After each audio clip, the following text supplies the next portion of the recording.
Welcome back to day 11 of our preparation. Go ahead and take a gentle, settling breath as we dive right into today's explainer. We're stepping into a really beautiful, unhurried space together today. We're going to explore the landscape of our own impulses. And listen, there is absolutely no judgment here. No right, no wrong. Just a calm, gentle curiosity about how we actually function from moment to moment. Today, we're learning to create space around desire. I want you to just sit with this really profound question for a second. How much space actually exists between the thought I want and the exact moment I act? Just observe that internally. Does that space feel vast and open, or does it feel like it's entirely absent? We're not trying to fix or change the answer right now. We're just bringing a really soft awareness to the reality of how we move through our everyday lives. Section 1. The disappearing space.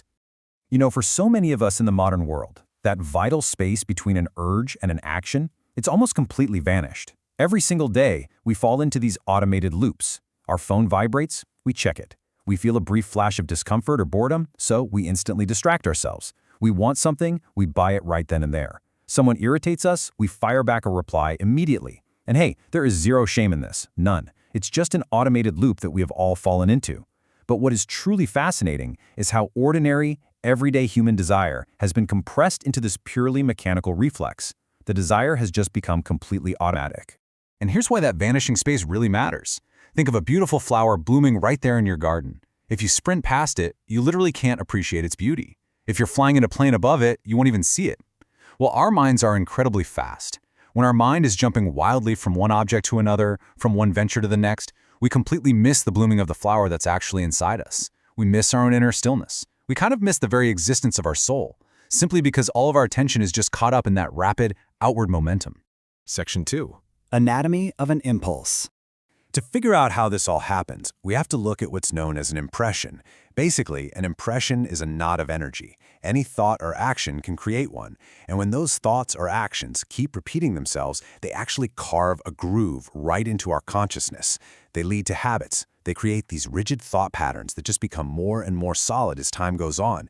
It's essentially this psychological accumulation that we all carry around with us. To really picture this, imagine your mind is perfectly pure and still. It's like a crystal clear pool of water in total, utter stillness. You can see all the way down to the very bottom. Now, an ordinary urge, a thought, or an emotion enters that field. It acts exactly like a heavy stone being dropped right into the water.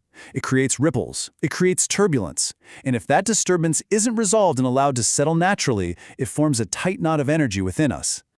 Over time, as we repeat these automatic reactions, that impression just gets deeper.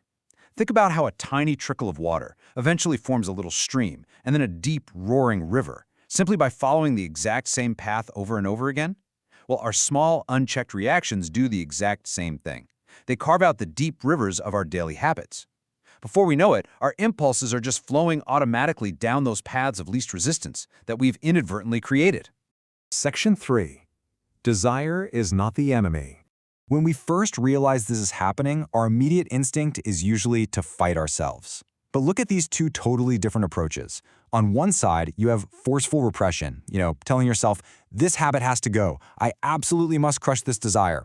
But trying to forcefully fight an urge is literally like Newton's third law of motion. For every action, there's an equal and opposite reaction. Forceful approaches are always met with resistance, and you end up actually deepening the struggle and cementing the habit even more.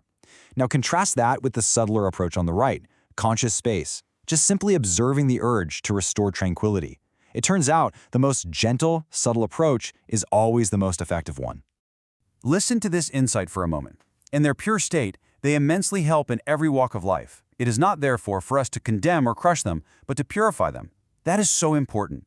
Human desire is absolutely not a sin that we need to eradicate. It's a completely natural energy that just needs a little gentle moderation. We simply need to restore it back to a state of balance and poise. In fact, even strong emotions like anger and desire are actually evolutionary tools. In its purest expression, anger is an uplifting, transformative agent for change. It's a natural warning sign letting us know that something within us needs shifting. It's meant to be harnessed for our evolution and our self-refinement. It is definitely not meant to be aggressively dumped onto other people, and it certainly shouldn't be repressed inwardly either. Section 4. The power of the pause. So if we aren't fighting the desire and we aren't blindly following it either, what exactly do we do? Well, look at what becomes wonderfully possible when we introduce even a fraction of a second of conscious space before we take action. First, we avoid forming a brand new, deep impression. We gracefully interrupt that totally automatic mechanical habit loop. And most importantly, we allow that raw energy to be redirected. We essentially step out of that rushing river we talked about earlier, and we step safely back onto the quiet shore. Section 5. Today's practice and reflection. All right, let's talk about today's practice.